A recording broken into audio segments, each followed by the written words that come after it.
Have you ever noticed how when your phone lights up with a call, your first reaction is to just ignore it? Or when there's a knock at your door, you suddenly turn into a statue, silently praying they'll think nobody's home and just leave? Yeah, I see you. And here's what I need you to understand right now. You're not becoming some kind of hermit. You are not turning bitter or antisocial. What's actually happening is something way more interesting. You're evolving. And that change you're feeling? It's not only normal, it might actually be one of the healthiest things happening to you right now. Let me break down what's really going on. Your tolerance for nonsense has officially expired. Think back to when you were younger. Remember how much you used to tolerate. The friend who only called when they needed something.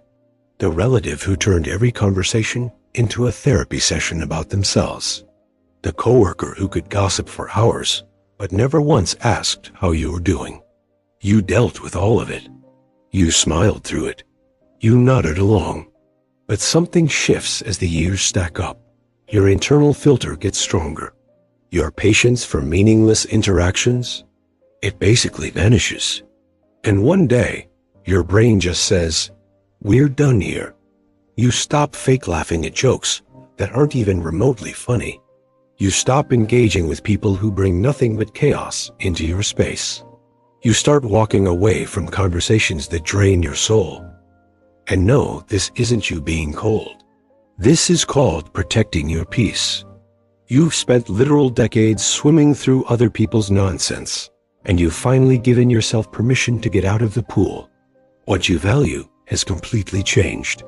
Here's a question for you. When's the last time you asked yourself, how much energy do I actually have today? Because that's a question younger, you probably never thought about. Back then, you just went. You showed up to everything. You said yes to everyone, but now you're asking different questions. Who actually makes me feel lighter after I talk to them? Who leaves me feeling exhausted? Who can I really trust with the real version of myself? You're no longer trying to collect friends like they're baseball cards. You're not chasing a packed social calendar or trying to be liked by everybody in the room. What you're chasing now is peace.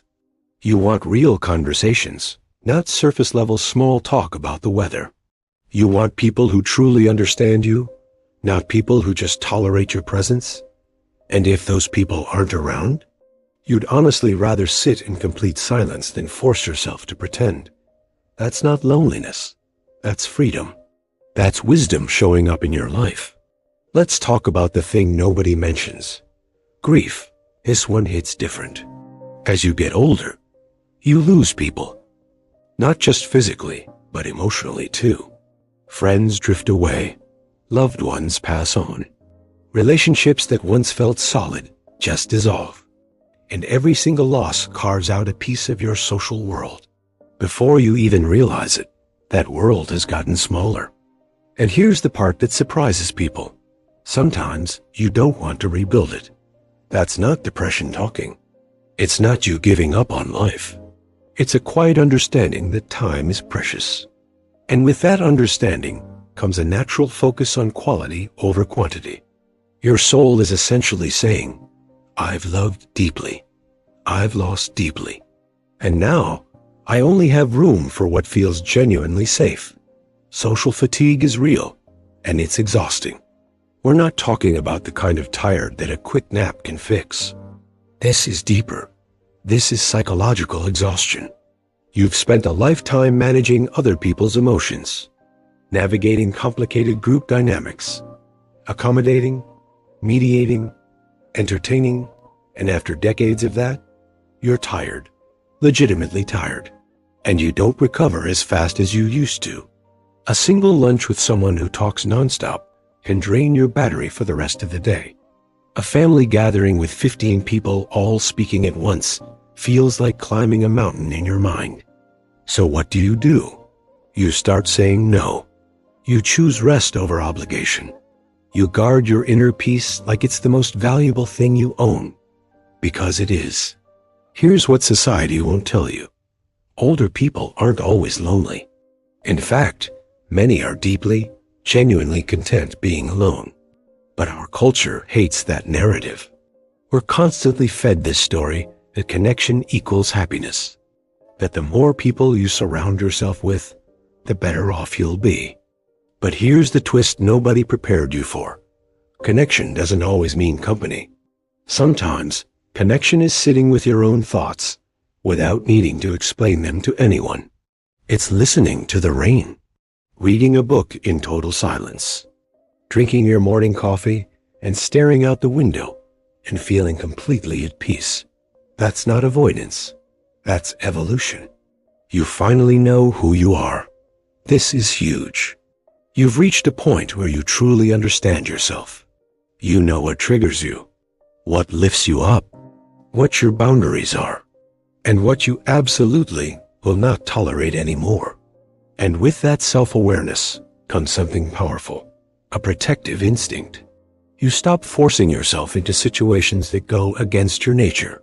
If small talk drains you, you avoid it. If certain people reopen old wounds every time you see them, you create distance, not to hurt them, but to protect yourself. That's not weakness. That's strength. The kind of strength you earn through years of experience. Time feels different now. Here's the final piece of the puzzle. When you're 20, an hour is nothing. When you're 70, an hour feels like gold. You become incredibly mindful about how you spend your time, who you give it to, and whether those moments leave you feeling better or worse afterward. Every phone call, every coffee date, every visit, they all come at a cost. Not just in time, but in energy. So you invest more carefully. Sometimes that means choosing solitude over socializing, not because you hate people, but because you love yourself enough to be selective. People won't understand, and that's okay. Some people might say you're withdrawing, that you've changed, that you're not as fun as you used to be. And you know what? They're right. You have changed. And that's the entire point. You didn't survive all these years just to keep making everyone else comfortable. You're not here to be the life of every party.